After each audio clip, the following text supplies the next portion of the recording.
공학과 전문대 졸업하고 병원과 연계된 작은 회사에 취직해 다니고 있는데요. 다행히 치과기공사 국가고시에 합격해 자격증이 있어 밥벌이는 합니다. 제가 하는 일은 흔히 병원에서 틀니 같은 보철물 본뜨면 저희 회사에서 이 모양에 맞게 만들어 드리는 거랍니다.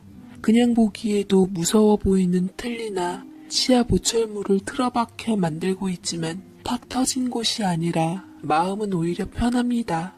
아직은 어린 나이라 갈 길이 멀지만 직업 특성상 연차가 쌓이면 나아지니까 그냥 이 길이 내 길이다 하며 살고 있습니다. 다행히 동네 틀니하는 야매 아저씨 치아본도 맡아서 시간 날 때마다 만들어 용돈벌이 하고 있는데 아저씨가 손을 다치시는 바람에 연이 닿아서 연결되는데 자기보다 솜씨 좋다며 부탁하셔서 그나마 박봉은 좀 면했습니다. 고맙게도 제 사정을 잘 아시는 회사 사장님이 제 일감만 안 밀리면 상관없다고 봐주십니다. 남동생은 소집 해지하고 대학에 복학할까 말까 고민하는 중으로 이게 다 제가 못난 탓이라 생각하니 마음이 무겁습니다. 요즘 세상이 참 흉흉해요. 사춘기 아이가 홧김에 부모에게 해코지하질 않나, 어리지만 명백한 부모가 제 친자식을 어떻게 하지를 않나, 뉴스를 보면서 저것들이 짐승인가 사람인가 싶은 마음이 들지만 사실 제 사정도 별 다르진 않습니다. 창피하지만 오늘 저희 집 이야기를 해보려고 사연을 보내봐요. 제가 7살, 남동생이 5살이었을 때 아버지는 바람도 모자라서 집안 돈까지 챙겨 상간녀와 해외 도피를 했습니다. 심지어 그 바람이나 같이 도주한 여자는 우리 두 남매가 이모 하며 따랐던 엄마 친구였어요. 아버지란 인간이 엄마 명의로 되어 있던 사업체에 대출을 잔뜩 챙겨 도주해 집안은 폭삭 망했고 엄마는 배신감에 충격을 받은 채 하루아침에 알거지가 된 상태에서 빚쟁이들의 도주한 그 여자네 가족까지 들이닥쳐 아수라장인 상황에 정신병원 입원까지 하시며 고생을 많이 하셨습니다. 솔직히 어린 시절을 떠올리자면 저도 정신이 이상해질 정도인데 아버지가 바람나 도망갔다는 소문이 제가 등교하기도 전에 학교에 쫙 퍼진 그날 이후로 꼬리뼈처럼 붙어 고등학교까지 따라다녔습니다. 어느 날부터 싸우는 일이 잦아지고 집에 안 들어오던 아버지, 그리고 아침에 전날 없었던 엄마 눈가에 파란 멍을 보는 날이 많아질 때쯤 몸져 누워 우는 엄마 옆에서 남동생과 조용히 놀고 있음 엄마 친구가 들러 점심을 챙겨주곤 했습니다. 근데 그 둘이 우리 새 모자를 따돌리고 도망갔다는 생각을 하면 몸서리가 쳐집니다. 차라리 모르는 여자였다면 엄마도 충격을 덜 받았을지도 모를 일이다 싶습니다. 맑은 얼굴로 엄마를 위로하며 다른 것도 아니고 사업 자금으로 남자 발목 잡는 거 아니라며 엄마를 설득하던 그 여자를 생각하면 지금도 이가 갈립니다. 저희는 당시 아버지 근황도 몰랐는데 돈 떼인 사람들은 어떻게 알았는지 새벽부터 쳐들어와 어린 저에게 아빠 어딨냐며 묻고 멱살을 잡고 한 통 속으로 몰려 갖은 봉변을 당했습니다. 그 시기 아이들은 참 잔인합니다. 저에게 말하기를 야, 니네 아빠 집 나가서 니네 집 완전 폭삭 망했다며? 그거 진짜냐? 너 아침은 먹고 왔어? 먹었다고? 야, 얘 밥 먹었대. 얘네 엄마 정신이 외출했다며. 나한테 거짓말했냐? 미안하게도 아침밥을 먹었다는 제 말이 거짓말이었습니다. 나름 자존심으로 거짓말했는데 친구들은 그날부터 동물원의 원숭이라도 되는 양 저를 힐끗거렸고 심지어 옆반에서 구경 오는 아이도 생겼습니다. 제가 대체 뭘 어쨌길래 그러는지 이해가 안 됐죠. 야, 쟤 하는 말만 들어도 죄인처럼 움츠려드는 매일매일. 집에 가면 여기저기 쑥대밭이 된 방 안에 엄마와 동생이 두려움에 몸을 잔뜩 웅크리고 있었습니다. 잊지 못할 어느 날 새벽 엄마가 웬일인지 밥상을 차려들고 오셨는데 밥그릇에는 곰팡이가 피어버린 삭은 김치가 담겨 있었고 휴지와 잡채를 갈갈이 찢어 접시에 담아온 엄마는 자는 우리를 깨워 밥을 먹으라고 재촉하셨습니다. 너희가 밥 안 먹고 속썩이니까 아빠가 안 들어오지. 얼른 밥 먹어. 그래야 아빠한테 전화하지. 안 그럼 이거 아빠 다 드릴 거야. 그렇게 말도 안 되는 소리를 하는 엄마의 눈은 우리가 아닌 우리를 꿰뚫어 벽을 쳐다보고 있었고 그 새벽에 학교 간다며 저는 동생이 손을 잡고 나와 외삼촌에게 전화를 했습니다. 외할머니도 우리 집 소식에 몸져 누우신 데다 원래 몸이 안 좋으신 분이라 거동이 불편하셔서 그 새벽에 도움을 청할 곳은 외삼촌밖에 없었습니다. 혹시라도 덤터기 쓸까봐 와보지도 않던 친가 외가 친척들 중 그래도 연락받고 달려와 주실 분은 외삼촌 하나라 저희 남매는 도로가 사람 없는 새벽길 뜬금없이 세워져 있는 공중전화에서 통화를 하고 걷고 또 걸어 아파트 입구 들어가는 길목에서 기다렸습니다. 집에 들어가자 엄마는 차려진 밥상 그대로 옆에서 새우처럼 몸을 구부리고 주무시고 계셨고 외삼촌은 굳이 말 안 해도 사태를 파악하신 듯 잠시라도 현실에서 벗어나 제대로 된 치료를 받아야 한다고 엄마를 병원에 입원시켰습니다. 하지만 엄마는 뒤따르던 직원을 따돌리고 도주하며 무작정 뛰어나오시다 큰 길에서 그만 승용차에 치여버리셨습니다. 교통사고로 치료받으시며 다행히 엄마는 정신을 차리셨는데 그 옆에서 저희 역시 안 떨어지려고 매미처럼 붙어 다녔고 저는 학교고 뭐고 마지막일지도 모를 엄마를 지키려고 옆에 딱 붙어 있었습니다. 우리 세모자의 정신적인 지주였고 실질적인 가장이 되어주셨던 당시 독신이던 외삼촌은 2년 후 시한부 판정을 받으셨는데 그때까지 얼마씩 도움 주시던 생활비 대신 어느 정도의 유산을 미리 증여해 저 아버지란 인간이 던지고 간 빚을 대충 정리하고 엄마는 외삼촌의 가게를 도우며 인수하기 위해 매진하셨습니다. 여자가 하기는 조금 힘든 타일 도매업이었는데 엄마는 외삼촌의 예고된 죽음에 정신을 차리신 듯 억척스럽게 배우셨습니다. 엄마와 저 둘 다 지금 일을 하고 있어 먹고 살만은 한데 남동생은 현재 엄마 일을 돕고 싶어 합니다. 돈이란 게 벌기는 어려워도 날리는 건 한순간이듯 벌려고 하니 악착같이 벌어지긴 했지만 상처를 치유해주진 못했습니다.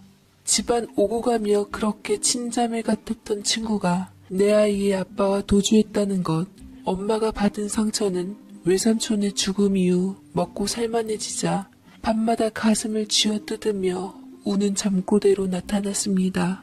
우리 남매 역시 이제 앞으로 예쁜 옷이나 장난감을 입거나 가지지 못할 거란 것보다 힘든 건 아이들의 수근거림이었습니다.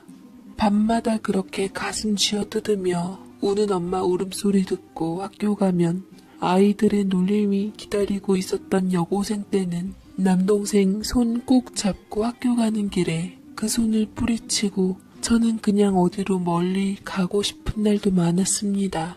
한날은 차에 치였는지 길 한쪽에 죽어있는 길고양이가 부러워 한참을 쳐다봤습니다. 잊혀질만 하면 꼭 말나오는 아버지 이야기로 내 잘못은 하나도 없기에 못 들은 척 담담한 척했지만 저희는 씩씩한 척해도 이 상처와 기억은 죽는 날까지 절대로 잊혀지지 않을 거란 걸 알고 있습니다. 그런데 집안 돈 빼돌려서 상간녀, 한때 이모라 부르며 따랐던 그 여자와 해외 도피한 아버지에게서 살려달라는 연락이 왔습니다. 엄마는 목소리를 알아듣자마자 충격을 받아서 첫 전화는 끊겼고 두 번째는 마침 동생이 전화를 받았는데 아버지란 인간은 외국으로 해외 도피를 해서 상간녀와의 사이에 애 둘을 낳았는데 하나는 한창 예쁠 때 사고로 죽고 하나 건진 아이는 이제 중학생이라고 합니다. 너희는 안 믿겠지만 이 애비도 많이 후회하고 너희에게 미안했다. 한때 치기 때문에 유혹에 빠져서 너희들을 버리고 그렇게 떠나왔지만은 그래도 애비는 너희를 한시도 잊은 적이 없다. 너희에게 뭐라도 해줄 양으로 밤낮 없이 일하면서 몸이 부서져라. 그렇게 살았어. 철수 너도 남자니까 알 거다. 남자가 나 좋다는 여자 어떻게 모질게 버리냐. 그래 잠깐 이해비가 눈 멀었다. 그건 남자 대 남자로 이해하고 그때 그 여자는 진작에 헤어지고 혼자 산 지 몇 년째야. 속죄하는 마음으로 한국 들어가고 싶어도 지금 자식을 너희같이 바르게 키울 자신이 없어. 여기서 혼자 애 키우며 살다 보니 애비가 병이 든 거지. 애비가 돈이 없어서 부탁하는 게 아니다. 그래도 내 피 받은 내 새끼가 애비랑 맞아도 맞지 않겠나 싶어서. 동생은 더 이상 듣지 않고 끊어버렸다고 하는데요. 말로는 돈 벌어 우리에게 주려고 했다는데 안 믿습니다. 그럴 사람이면 애초에 엄마 이름으로 빚을 남기고 그렇게 우리를 떠넘기고 도망치지 않겠죠. 사업을 얼마나 대단하게 했고 무슨 일을 했기에 간이 망가지도록 밤낮으로 일을 했다는 건지 그것도 우리가 신경 쓸 것도 아니죠. 엄마는 목소리 듣자마자 구역질을 하시고 아무것도 안 드셨다는데 말 그대로 오장육부가 뒤집히신 건지 퇴근해서 엄마 손을 따드리니 검은 피가 한 바가지가 나왔습니다. 이사하며 우리 번호를 바꿔 써야 하는 것을 그대로 가져왔던 것이 화근이었습니다. 여기가 어디라고 전화를 내, 어디라고! 지가 인간이면 감히 그런 짓 못하지. 뭐가 어째? 죽어가? 같은 하늘에서 숨쉬고 있는 것도 지가 떨리는데 어쩐다고 전화를 했대? 우리한테 간 달라고 전화했다니? 지 새끼한테 떼어주지는 못할 망정 술 퍼먹고 암 생겼으니 간 떼어달라고 해? 뱃속에 든 것도 없는데 엄마는 신물을 자꾸 토해내며 눈물 콧물에 몸을 주체 못하시고 자꾸 옆으로 쓰러지셨는데 저 어릴 적 그대로 돌아간 듯 했습니다. 진정해요 엄마. 이러다 큰일 나겠어요. 괜찮아. 전화한다고 달라질 것도 없고 죽는다고 해도 우리 누나 깜빡 안 해요. 그러니 걱정 마요 엄마. 나 요만큼도 신경 안 써요. 하느님이 있긴 있었구나. 그 사람이 죽을 병 걸렸다니까. 그래. 보다 직결 심판하셨나 싶은 생각이 번쩍 들던데 엄마 우리 믿어요. 걱정 마요.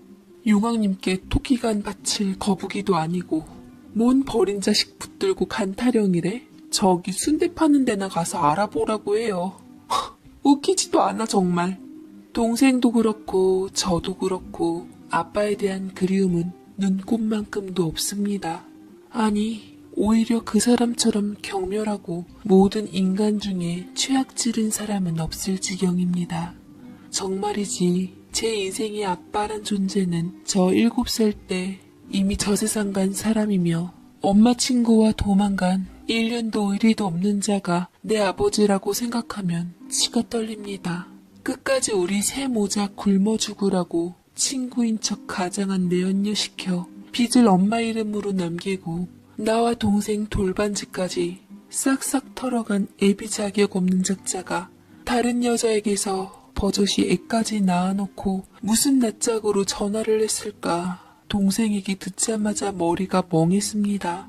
저는 아빠에 대한 기억이라고는 악쓰는 소리, 한숨 소리, 그리고 친구들에게는 아빠 바람나 도망갔다고 놀림받고 빚쟁이들 들이닥쳐 동생과 구석에 박혀서 떨다가 신방바닥 그대로인 바닥에 청소도 못하고 그냥 그 바닥에서 세 식구가 무너졌던 기억밖에 안 납니다. 아빠란 인간 때문에 정말 죽고 싶을 만큼 힘들고 고통받았던 기억밖에는 없습니다. 그런데 자기 목숨만은 살려달라고 비굴하고 뻔뻔하게 간 내놓으라고 전화를 하다니요. 엄마는 아직까지도 파들파들 손을 떨고 계셨고 저는 죽을 끓여 챙겨드린 후 의논을 했습니다. 저와 달리 동생은 또 남자라 어떨까 싶어 걱정이었는데 결론적으로는 그냥 저와 제 동생은 그 사람이 죽든 말든 신경 쓰지 않기로 했습니다. 간이고 뭐고 일단 동생은 기억에도 없던 아버지라는 존재의 등장에 충격받은 듯 했습니다. 저는 사업했다고 했고 망했냐는 이야기 없으니 알아서 수술하겠거니 동생이 전화를 끊어 이후 이야기를 듣고 안 듣고 중요할 것도 아니다 싶었습니다. 저와 동생이 숱하게 듣고 자란 애비 없이 자란 티가 여기서 나오나 봅니다. 자기가 사람이라면 살려달라 잘못했다 비굴하게 굴기 전에 우리에게 아니 엄마에게 사과부터 해야 하지 않나 하는 게 제 생각입니다. 우리는 바라지 않지만 엄마 어떠냐 아픈 곳은 없냐 이빠른 소리 하나 없이 양심도 없이 어쩌면 입싹 씻고 자기 살려달라고 미주알 고주알 읊은 것인지 제가 받지 않아 뭐라고는 못하지만 기분이 영 좋질 않았습니다. 저나 동생 유전자 반이 이 사람 거라는 이유로 이렇게 파렴치하게 요구한다는 것도 어이없고 바람피고 돈 빼돌려 도망간 그 본성 그대로 뻔뻔하게 이제와 간 내놓으라니 내 몸에 이 사람 피가 흐른다는 게 토악질이 났습니다. 저나 동생 못 먹고 못 살아서 그렇게 튼튼한 체질들도 아니고 둘 다 평균보다 작은 데다 체중 미달로 헌혈 불가할 정도로 말랐습니다. 정상적인 부모라면 자식이 간을 내어준다고 나서도 거절하는 게 부모 아닌가요? 자기가 부모 도리를 한 것도 아니고 저희 세 식구 버리기 전부터 가정에는 무관심했고 아빠 노릇 잘하던 것도 아니었는데 뻔뻔스럽게 그런 이야기를 하니 기가 막혔습니다. 양심이 있다면 혼자 죽어가야 합니다. 아무리 살고 싶어도 아무리 죽음이 두려워도 사람이라면 차마 우리에겐 연락을 안 해야 합니다. 사람이라면 우리에게 연락을 못 합니다. 그런데 저는 사람 자식이 아니었나 봅니다. 어느 날부터 동생 낌새가 이상하다 싶었는데 못 보던 스마트폰에 갑자기 복학 준비하겠다고 나서더니 못 보던 신형 노트북을 두들기고 있었습니다. 친구에게 싸게 샀다는데 저는 엄마처럼 어수룩하지 않았습니다. 동생에게 편의점 같이 가자고 밖으로 불러내 말해보기로 했습니다. 솔직히 말해봐 철수 너 그거 어디서 났어? 네가 산 거 아니지? 네 통장 산 거 내가 뻔히 아는데 거짓말할 생각 말고 말해. 누나 일단 화내지 말고 들어. 나 아빠 만났어. 아빠 한국에 들어와 계셔. 얼굴이나 한번 보려고 만났어. 나는 아빠 얼굴 기억이 안 나서 그래서 만났는데 시커멓더라 정말. 다 죽게 생겼어. 보자마자 내 손을 붙들고 우는데 가슴이 미어지더라고. 이 사람이 내 아빠구나. 그런데 만나자마자 돌아가시는구나 생각하니까 이 가슴에 돌덩이가 얹은 것 같더라고. 다 잘못했대. 어쩌다 보니 그렇게 되셨다고. 얼마나 소가리를 하셨으면 암이 생겼겠어. 아빠 말대로 우리 챙겨주려고 정말 열심히 일했나 봐. 나 선물 사주시는 거 봐. 수술비고 뭐고 돈은 아쉽지 않대. 나 걱정 말고 공부하라고 하시더라고. 그런데 돈이 무슨 소용이야. 자식 잃고 건강도 잃었는데. 아빠 소리가 잘도 나오네. 강철수 정신 차려. 너 어릴 적이라 기억 못하나 본데 우리 고아 될 뻔했어. 엄마는 지금도 그 사람 목소리만 듣고도 기함하시는데 아빠? 그래서 너가 할 말이 뭔데? 너도 남자니까 이해하니 많이 하던데 너도 남자라 바람피고 도망간 게 용서가 돼? 야 그거 다 엄마 돈이야. 그거 갚느라 너와 내가 요 모양이고 그래서 뭘 어쩌겠다는 건데? 이거 엄마에 대한 배신이야 강철수. 너가 엄마 자식이면 뒤로 그 사람 만날 생각도 못해. 어쩜 너는 그래? 심장이 뒤집힐 것 같은 분노 속에서도 저는 남이 들을까 최대한 목소리를 낮춰 화를 냈습니다. 사실은 힘이 쪽 빠져나가 힘이 없어서였지만 말이죠. 제 동생도 역시 아버지 자식인가 봅니다. 핏줄 땡긴다. 피는 물보다 진하다. 이 말 실감했습니다. 엄마 옆에 놔두고 단지 아버지란 이유로 이렇게 한순간에 휩쓸릴 수 있구나. 허탈했습니다. 드릴 거야. 내가 준다고 했어. 불쌍하잖아. 이제 만났는데 아빠 죽으면 뭐야. 나 아빠 살리고 아빠가 지원해주는 학비로 보란듯이 성공해서 엄마랑 누나랑 호강시켜 줄게. 좋잖아. 자기가 잘못한 거 돈으로 갚겠대. 그럼 우선 살려줘야지. 나도 아빠 사랑받고 싶어. 애비 없다는 말 이젠 더 이상 듣기 싫다고. 야, 막말로 우리가 애비 없다고 욕먹었냐? 그 인간이 여자랑 바람나서 돈 챙겨가지고 도망가서 욕먹었지? 설마 했더니 너 미쳤구나? 야, 우린 엄마 자식이야. 그 인간이 아빠로서 해준 건 아무것도 없어. 너 아무리 건강해도 그런 이식 수술이 쉬운 건 줄 알아? 그러다 너 잘못되면 어떡할 건데? 비리비리 말라서 힘도 없는 게 무슨 간기증이야. 이거 진짜 제정신 아니네. 무슨 아버지란 게 20년 만에 나타나 자식들한테 그런 행패야? 야, 너는 그런 인간이 아빠같이 보이든? 그만해. 나 성인이고 이미 검사 다 했어. 나 아빠 잡을 거야. 내가 살려서 자식 노릇 할 거야. 그리고 아빠한테 못 받은 사랑 다 받아낼 거야. 그 같이 도망간 여자하고 진작 헤어져서 엄마한테도 충분히 이어질 수 있어. 저는 머리가 어질해서 무릎이 탁 꺾였습니다. 그대로 털썩 제가 주저앉았는데도 동생은 절 위아래로 흘겨보더니 그냥 들어가 버렸습니다. 미쳐도 단단히 미친 게 틀림없었습니다. 철수쟤는 확실히 아버지란 인간 자식이 맞나 봅니다. 횟가닥 뭐에 꽂혔는지 지가 하려는 일이 뭔지도 모르고 지가 뭐라고 그 사람을 살리겠다는 건지 듣자마자 기절하고 정신 놓을지도 모르는데 엄마에게 말할 수도 없고 환장하겠더라고요. 혹시라도 동생에게 무슨 일이 생기면 어떻게 해야 할지 저는 생각할 겨를도 없이 터져나오는 울음으로 그날 밤을 보낸 것 같습니다.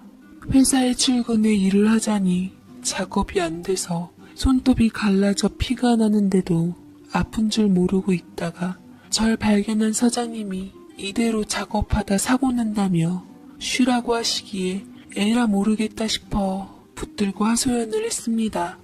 듣고 있던 사장님은 제가 참아하지 못할 욕을 대신 해주시며 혼자 고민하지 말고 엄마께 이야기를 하라고 하셨습니다.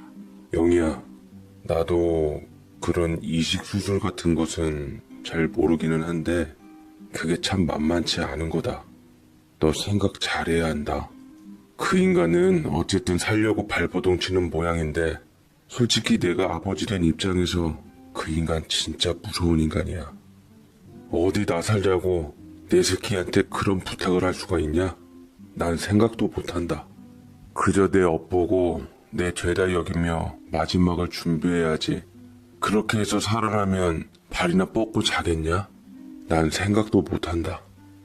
의사 실력이 아무리 좋아도 자기 가족 수술은 못한다더라. 그리고 주는 사람도 후유증 엄청 날 거야. 그게 지가 주겠다면야 말릴 수 없지만 철수 그 자식은 뭘 알고 나서는 건지 모르겠다. 가족이라고 그게 다 맞는 게 아닐걸? 애비 사랑 못 받고 자라서 관심 드니까 뭣도 모르고 냅다 덤비는 것 같은데 무작정 감추려들지 말고 부모 자식 일에 엄마 따돌릴 생각 말아라. 뒷감당은 다 네 엄마 몫이다. 내가 보기에 너희 엄마 강한 사람이야. 어쨌든 이렇게 너희들 키워냈잖아. 약한 사람은 진작에 꺾였어. 너희 엄마 강해. 쓰러지기는 해도 꺾일 사람은 아니야. 말해라. 철수가 일 저지르기 전에 다리 분질러 앉혀서라도 말리고 그 인간 말이 맞나 안 맞나 확인도 해봐. 살려고 뭔 소리를 못해. 오늘은 집에 가. 나 혼자 해도 충분하니까. 사장님은 우리 엄마를 모르십니다. 얼마나 약하고 밤에 앓으셨는지 저는 어릴 적부터 봐와서 저를 이렇게 뒤집는 철수와 아버지의 속셈을 이야기할 자신이 없었습니다. 집에 들어가 마주치기 싫어 PC방에 가서 간이식에 대한 자료를 찾아봤더니 가관도 아니었습니다. 생각도 못해봤던 긴 흉터하며 기증 공여자가 후유증 사망보다 우울증으로 저세상으로 갈 확률이 높다는 기사에 심장이 덜컥 내려앉았습니다. 철수 이 자식 지가 무슨 짓을 하는 중이나 알까요?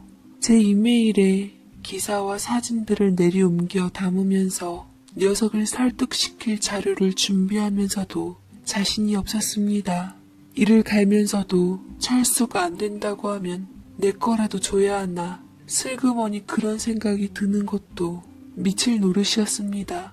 솔직히 말해 사실 제 마음도 잘 모르겠어요. 말로는 욕하면서도 막상 그 인간이 죽어간다는 소리를 들으니 이대로 보내는 것이 억울하기도 하고 쌤통이란 생각도 들고 이모란 사람하고도 진작에 헤어졌다는 소리에 그러게 엄마 같은 사람 어디 있다고 그 난리법석을 부렸나 싶은 것이 자꾸 여자 잘못으로 생각되고 마음이 약해졌습니다.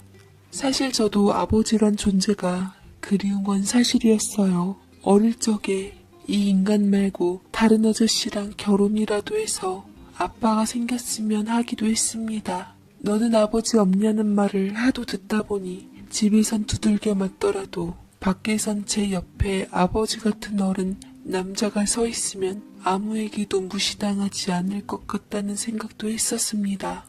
간병인이나 기증한 사람 자료를 보면 볼수록 더욱 철수를 말려야 하는 생각밖에 들지 않았는데 제가 집에 가 자료를 보여주자 철수가 코웃음을 치는 모습을 보고 이 자식이 귀신에 쓰였구나 싶었습니다. 나도 다 알고서 드린다는 거야. 요즘은 안 그렇대. 겨우 이런 걸로 자식이 부모 위에 나서는 걸 막아? 누나 참 못됐다. 난 미운 마음 접어두고 뭐라도 해볼 거야. 어쨌든 아빠잖아. 누난 아빠 없었으면 이 세상에 나왔을 줄 알아? 아빠 돈 많아. 내가 후유증 생기면 도움 받으면 돼. 그러려면 일단 아빠를 살려야 뭘 하잖아. 누나가 미워하는 그 여자 자식한테 아빠 재산 다 줄 거야? 줄 돈이나 있고? 야, 돈 많다는 사람이 왜 자식한테 달라고 하니? 더 건강한 사람한테 사든지 순번 바꿔서라도 받으려고 하지. 돈 많다면서 겨우 스마트폰에 노트북 쪼가리나 안겨주고 거저먹겠다 해? 나 같으면 20년 만에 만나는 자식 차라도 덜컥 뽑아주겠다 야. 좀 조용히 해. 당분간 엄마 모르게 해야 돼. 보나마나 반대하실 텐데 수술 끝나고 얘기해.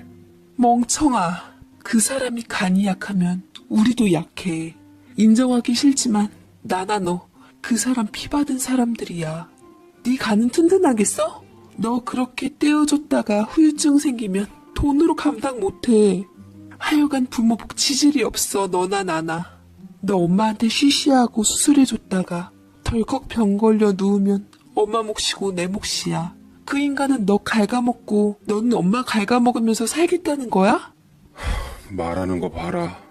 그럼 누나는 엄마랑 살아. 나는 아빠랑 살 테니까. 진작부터 이랬어야 했는데 여자는 여자끼리 남자는 남자끼리. 나는 아빠 이해돼. 엄마가 솔직히 매력 있고 사근사근한 스타일 아니잖아. 센스가 있어 뭐가 있어. 사업하는 남자는 내줘도 중요한 거야. 아빠 얘기 들으니까 도움 하나도 안 되는 엄마 때문에 힘들었다더라. 막말로 거래처분들한테 엄마가 잘했어 봐. 어쨌든 그 이모가 여시같이 사업 도우면서 미국에서도 자리 잡고 성공한 거 아니겠어? 엄마였으면 아마 굶어 죽었을걸? 난 집안에 남자가 있어야 한다고 생각해. 막말로 엄마는 없어도 아빠는 있어야 한다 이거야. 그리고 누나 너가 내 몸 가지고 이래라 저래라 할 것 없고 내 몸은 내 거니까 내가 결정해. 알았어? 나도 성인이고 엄마도 나에게 뭐라고 할 자격 없어. 알아들어? 나가. 꼴도 보기 싫어. 이 집 구석 진짜 지긋지긋해. 아무리 아들은 아빠 편이라지만 얘는 미친 것이 분명하다 싶었습니다. 사장님 말대로 다리라도 분질러야 멈추겠다 싶었고 동생이 하는 말 모두 아버지란 인간이 속닥거린 것이라 생각하니 더더욱 못 믿어왔습니다. 아들한테 간 떼어받으려고 엄마와 저까지 등지게 만든 것이죠. 정말 책임질 사람이라면 이렇게 아비로써 천륜에 어긋나는 짓을 감히 하진 않았을 겁니다. 한참을 고민했습니다. 제 말 안 듣는 놈이 엄마 말은 들을까 싶지만 저는 힘없고 나중에 알게 되면 그때는 기절이 아니라 그 자리에서 절명하실 것 같아서 엄마께 말씀드리기로 했습니다.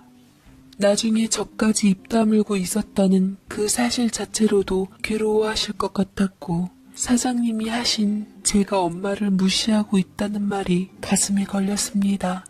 집안의 가장은 엄연히 엄마시니 모든 사건 사고에 대한 지위도 어찌되었건 엄마가 아셔야 한다고 생각이 됐습니다. 제가 자식 입장에서 입 다물고 있는 것이 엄마에 대한 보호가 아니라 시건망일 수도 있다는 생각이 된 것이었죠. 하지만 누워 계신 엄마를 보자 망설여졌습니다. 아버지란 인간의 갑작스러운 전화 이후 타일 공판장은 직원분에게 맡기고 줄곧 엄마는 이 상태셨습니다. 엄마 모습에 다시 한번 망설여졌지만 어른으로서 엄마를 믿어보기로 했습니다. 할 말 있다는 제 말에 엄마는 뒤돌아 누우신 채로 말하라고 하셨고, 저는 조곤조곤 엄마께 철수와 제가 주고받은 이야기를 한마디도 빼지도 보태지 않고 말하기 시작했는데, 엄마는 서서히 몸을 일으켜 앉아 조용히 이야기를 들으셨습니다. 제 예상과 반대로 놀랍게도 엄마는 침착하셨고 흥분도 하지 않으셨는데, 제 긴 이야기를 한 번도 끊지 않고 눈과 얼굴을 똑바로 응시하고 다 들으셨습니다. 제 이야기가 끝나고도 엄마는 한참을 침묵하셨는데 갑자기 뜬금없는 말씀을 하셨습니다. 영희, 너 어릴 적인데 그 인간이 어느 날 이불 보따리만한 양말 무더기를 가지고 왔다. 양말 공장하는 친구 유치한답시고 영업한 거라더라. 아니, 영업도 정도 것이지. 그 한 무더기가 양말이라니 한숨은 났지만 공장에서 가져왔다니 싸게 가져왔을 거고, 이참에 인심도 쓰고 마침 네 양말도 떨어져가는 참이라 별말 없이 풀어봤다. 그랬더니 다 지 양말이더라. 딱 남자 것만 가져온 거야. 내가 물어봤다. 애기나 여자 양말은 안 만드는 곳이냐고. 그랬더니 다 만든대. 그런데 수천 켤레 양말 중에 내 것은 물론이고 어린애 양말 한 짝이 없었어. 그런 인간이다, 그 인간이. 엄마는 그 이야기를 끝으로 일어나 주방으로 가셔서 오랜만에 저희 먹인다시며 반찬을 이것저것 만들어 챙겨 먹이셨습니다. 간만에 엄마가 만들어준 음식은 맛있었지만 저는 한편으로 겁이 덜컥 났습니다. 마치 최후의 만찬 같은 엄마가 우리에게 챙겨 먹이는 마지막 음식 같다는 느낌을 받은 것이죠. 철수 자식은 엄마 속이고 엄청난 딴 생각을 품고 있는 주제에 쩝쩝거리고서 웬일이냐며 밥을 참 맛있게 먹었는데, 그 모습이 기억도 안 나는 아버지 모습과 겹쳐 보이며 소름이 끼쳤습니다. 동생은 밥 먹고 방으로 쏙 들어가 버리고 밥상 정리하고 있는데 엄마가 물으셨어요. 그래서 철수가 그 인간 있는 곳은 알고 있다니? 네, 어디 호텔에 있대요. 얘랑 거기 앞에서 만나서 올라가 방구경도 시켜줬다는데. 그래? 그랬구나. 우리 아들이. 그날 밤 저는 엄마에 대한 느낌이 쎄해서 엄마 방 앞에서 귀를 대고 이상한 기척이라도 나면 뛰어들어갈 생각으로 뜬 눈으로 지키고 있었습니다. 하지만 저 혼자 미칠 것 같은 폭풍전야의 밤, 아무 일도 일어나질 않았는데 뭐라고 중얼거리는 소리 이후 방문이 열리고 나타난 엄마는 꼭 가면이라도 쓴 듯 무표정하셨습니다. 영희, 오늘 회사 출근 안 해도 된다. 사장님께 사정 얘기했으니 그리 알고 옷 좀 깨끗한 걸로 챙겨 입고 철수 깨워서 데리고 나와. 투덜거리는 철수를 깨우고 난 후 저는 말씀대로 당시 입기에는 조금 애매한 철이 좀 뜬 투피스를 챙겨 입었습니다. 마지막으로 친구 결혼식 날 입었었던 옷이었지만 그게 제일 멋나는 옷이라 별다른 옷이 없었어요. 어디를 가시려는지 모르지만 그냥 걸쳐 입고 따라 나섰습니다. 엄마는 연신 불퉁거리던 철수를 앞장 세우며 말씀하셨습니다. 네 아버지 있는 곳 알지? 누나한테 얘기 다 들었다. 그래, 누나는 엄마한테 가고 너는 아버지 따라간다고 했다지? 그래라. 내가 정식으로 네 아버지한테 너 넘겨줄 테니 그 이후로 간을 빼주든 심장을 떼주든 네 마음대로 하거라. 엄마가 이렇게 말하니 기세에 눌렸는지 얼떨결에 아빠가 있는 곳을 순순히 불러줬습니다.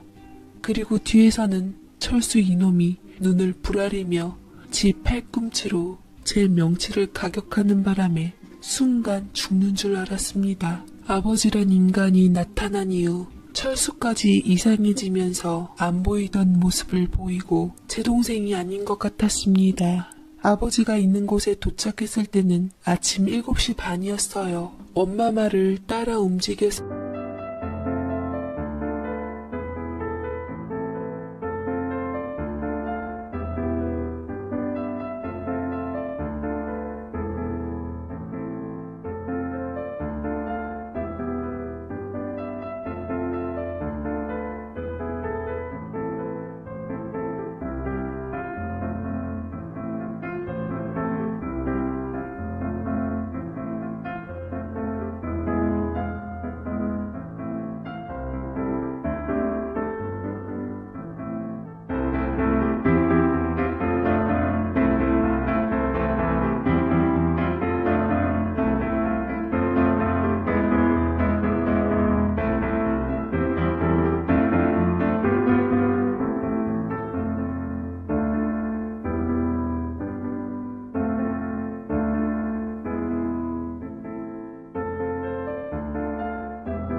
일 때는 경황 없어 몰랐는데 이 시간에 뭘 하시려는지 짐작도 안 갔는데 주저없이 내려서는 차키를 넘겨주시고는 바로 안으로 들어가셔서 엘리베이터를 타고 일사천리로 휘휘 저희를 앞질러 아버지란 사람이 있다는 방으로 돌진했습니다. 배를 누르고 미적거리며 따라간 철수를 붙들어서 도어 스코프 구멍 앞에 세우고는 연신 배를 누르고 발로 차셨습니다. 졸음에 겨운 누구냐? 하는 아버지의 질문에 철수가 저예요, 아버지. 철수요. 대답하자 한참 후에 문이 열렸는데 그동안 배를 누르고 발로 차고 두드리고 신경을 자극한 엄마는 문이 열리자마자 철수를 뒤로 끄집어내듯 밀쳐내고는 욕실 문부터 열어젖히고 들어가셨습니다. 제 희미한 어릴 적 기억 이후 처음 보는 아버지란 인간은 진짜 아프긴 아픈지 혈색이 시커멓고 까칠하니 상태가 안 좋아 보였는데 알다가도 모를 게 사람인지 인간 아니라고 입버릇처럼 말했던 저조차도 왠지 모르게 슬프고 안 된 감정이 들었습니다. 일평생 제 원망의 근원이었던 아버지란 사람의 몰락이 하나도 기쁘지 않고 도리어 서글펐습니다. 하지만 이 감정은 오래가지 않았어요. 화장실로 들어간 엄마와 낯이 익은 여자의 날카로운 목소리가 들렸습니다. 그리고 엄마의 손에 머리채가 끌려 잡혀온 것은 한때 이모였던 아버지란 인간과 한 통속이 되어 우리 세모자를 구렁텅이로 밀어넣은 그 여자였습니다. 네, 그럴 줄 알았지. 진작에 헤어졌다고? 이 인간한테 돈이 있는 한 떨어져 나갈 것이 아니란 건 내 안다. 너만 나를 안다고 생각했니? 나 역시 너희 둘 다 빠삭해. 철수, 잘 봐라. 이 여자가 네 아버지 여자, 아니 엄마 친구로 어릴 적 나 대신 너 안쓰럽다고 밥 차려준 이모다. 니들이 그 짓을 하고도 다시 작당해서 내 새끼 간 빼내려고 뚜쟁이질을 한 모양인데 어디 두고 보자. 잘 보고 오라 강철수. 이게 네 아비의 정체다. 엄마가 악을 쓰며 하는 소리를 듣고 철수는 갈피를 못 잡는 눈치였습니다. 아버지란 인간은 병세 때문인지 안 좋아도 상간녀는 윤이 반질반질하니 아주 때깔이 고왔습니다. 그 옆에 까칠하고 뼈다귀처럼 깡마른 엄마의 희끗한 머리가 더 초라해 보였죠. 뱃살이 제법 도독한 그 여자는 아버지 옆으로 가 팔짱을 끼고 서 있었고 눈을 도르륵 굴리던 아버지란 인간은 기가 찬 듯 엄마에게 쏘아붙였습니다. 야, 지독하다, 지독해. 봐라, 철수야. 이 새벽부터 들이닥쳐서 이 난리를 떨고 이 극성이니 내가 이 여자하고 살겠느냔 말이지. 그래, 그냥 헤어졌다고 거짓말 좀 했다. 철수, 너 입장에서도 이 여자 있다면 껄끄럽지, 안 그래? 그렇다고 그게 내가 누구를 속였다거나 작당 그런 건 아니지. 아니, 부모 자식 간에 뭘 그렇게 의심을 하고 흰눈으로 보느냔 말이야. 이 애비 곧 죽는다. 내가 가기 전에 마지막으로 얼굴 보려다가 욕심이 생겨서 부탁한 거야. 그런데 봐라, 이거 하는지. 창피하게 아침부터 들이닥쳐서 사람 머리채를 잡질 않나. 아니, 자식이 아비 살리는 것은 당연하고 핏줄이 땡기는 건데 그걸 막아서? 영희야, 봐라. 너 이 애비 미워한다며. 그래, 그렇게 밉냐? 그건 네가 여자라 그래. 남자였으면 너도 네 애미 아주 치를 떨었을 거다. 애비 죽는다. 철수가 간 안 주면 죽어. 진짜야. 영이야? 어따 대고 내 이름을 함부로 불러요? 저 밖에서 봤으면 알아보기나 했을 것 같아요? 핏줄 어쩌고 하지만 먼저 아는 척하기 전엔 몰라봤을 텐데 막말로 철수 처음 봤을 때 알아봤어요? 서로 두리번 하지 않았어요? 핏줄 땡긴단 말을 20년 만에 간 빼달라면서 하니까 역겹네요 정말. 아세요? 저는 그동안 아버지가 없어지는 게 소원이었어요. 누가 너희 아빠 뭐 하시니 물으면요, 바람나 처자식 버리고 돈 빼돌려서 도망갔다고 안 하고 그냥 세상에 없다고 하고 싶었거든요. 누가 들어도 그게 낫지 않아요?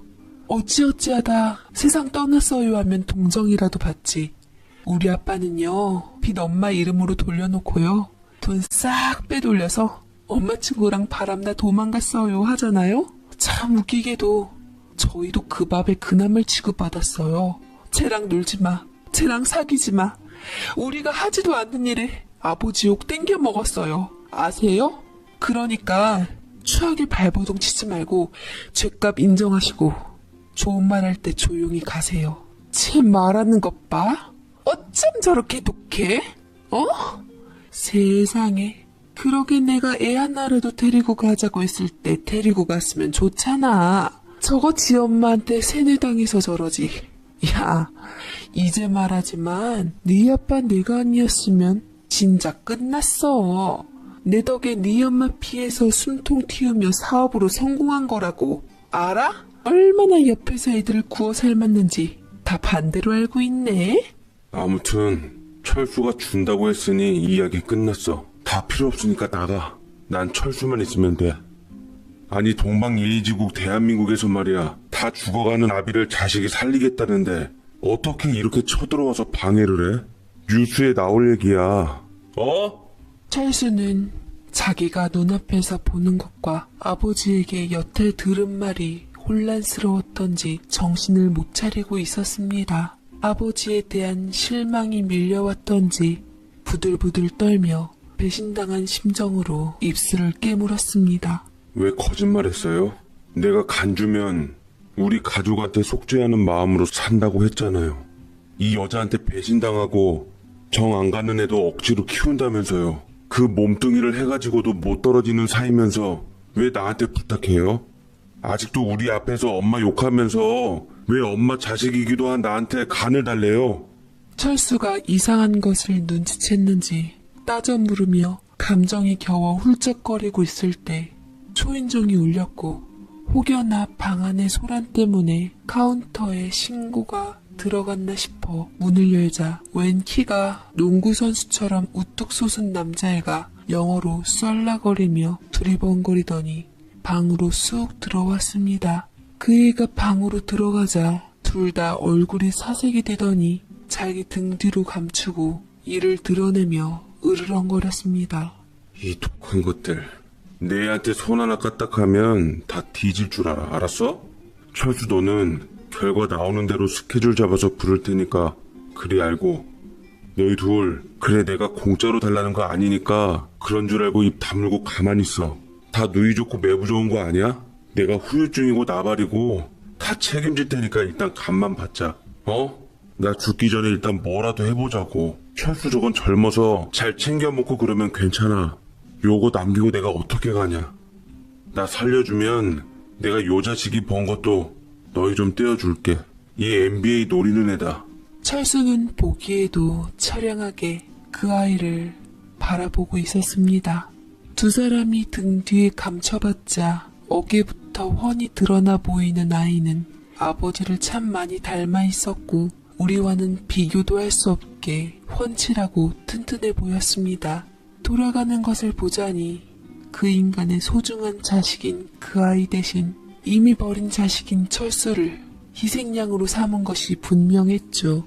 자기 간 떼어받아 살고 싶은 이유를 보는 철수의 눈빛은 설명할 수 없는 슬픔과 초라함이 그대로 묻어나왔는데 눈을 부라리며 우리 세모자를 위협하고 버럭버럭 소리를 지르는 꼴에 엄마가 철수의 손을 잡아 이끌어 방에서 빼내셨고 집으로 한마디 없이 돌아왔습니다. 기색을 살피러 가니 당신보다 철수를 챙겨보라시던 엄마의 말씀대로 두 번이나 배신당한 철수와 저는 그대로 서로 부둥켜 안고 울었습니다. 자신의 인생을 망친 자의 자식이기도 한 우리를 오롯이 100% 끌어안은 우리 엄마가 또다시 동생을 살렸습니다. 그자의 목소리만 들어도 구토하는 엄마가 우리를 지키려고 스스로 찾아가 본색을 확인해 주셨습니다. 엄마는 강하셨고 오히려 약한 건 우리였죠. 차라리 남에게 받은 상처가 나았다 싶은 게 애비 없는 서름을 애비에게 당하니 특히나 철수의 충격은 더 심해서 분한 듯 꺾어 악을 써가며 목을 놓아 분노하다 울기를 반복했습니다. 절대로 용서할 수 없다며 이를 갈았는데 철수는 그럴 복수의 기회도 없어졌습니다. 2주가 지나도 연락이 없어 검사한 병원에 알아보니 이식 불가가 나오자 그 인간들은 그 길로 볼일 다 끝났다는 듯이 바람처럼 사라졌습니다. 끝까지 그자에게 우리는 벌어지였어요. 그러거나 말거나 엄마는 열심히 저희 밥상을 챙겨 먹이셨습니다. 세상 누구보다 강한 건 저희 어머니셨죠. 청국장에 밥을 척척 비벼서 저희에게 숟가락을 건네시고는 든든하게 등을 두들겨 주셨습니다. 결국 내 아들 내미를 지킨 데다가 덕분에 그 요사스러운 것 머리채도 잡아봤으니 내가 이긴 것이고 철수 역시 그 인간이 꼬시려고 선물이냐 못이냐 몇 개 쥐어줬으니 손해는 없고 우리 영희도 이제부터 그 인간 욕할 때 얼굴 선명하게 떠오를 테니 가슴 안 답답해서 손해본 것 없고 다 잘된 일로 치고 밥이나 맛있게 먹자 하시며 죄송하다고 고개를 떨구는 철수의 말에는 한사코 인자한 얼굴로 괜찮다 하셨습니다. 철수 네 잘못 하나 없다. 네 말대로 그게 부모 자식이야. 그걸 이용해 먹은 그 인간이 못된 것이지. 자식된 마음에 너는 그럴 수 있다. 나는 남남이지만 너는 아니잖아. 그럴 수 있어. 마음에 담아두지 말고 털어버려. 결국 그 인간이 원하는 것을 못 얻었으니 됐다. 우리도 아무것도 빼앗기지 않았으니 됐고 그냥 못된 꿈 꾼 거야. 어쨌거나 내 새끼들 확실히 나를 더 닮았나 보네. 그 인간하고는 잘 안 맞는 게 춘대도 못 가져갔어. 하며 씩 웃으셨습니다. 이재와 철수가 짓거린 소리를 되짚어 좋을 것 없다며 엄마는 배신감이 아니라 오히려 그 이후로 더 끌어안는 방법으로 저희를 다독이셨습니다. 하지만 그들이 마지막까지 짓거린 엄마에 대한 욕은 별개로 제 가슴에 박혔습니다. 아직도 그 모양 그 꼴로 엄마에게 책임을 전가하던 그 인간들, 하늘에 인과응보가 있다는 것을 알고 죗값을 받았으면 좋겠습니다. 같은 상황이라면 엄마는 엄두도 안 내시겠지만 저는 엄마가 필요하다면 간이 아니라 심장이라도 떼드려도 아깝지 않습니다. 이것도 자식이니깐 그럴 수 있는 것이겠죠. 제가 비록 아버지 복은 없지만 엄마 복은 있는 것 같습니다. 엄마 역시도 남편 복은 없지만 자식 복은 있다고 생각하실 수 있도록 저는 엄마의 자랑스러운 딸로서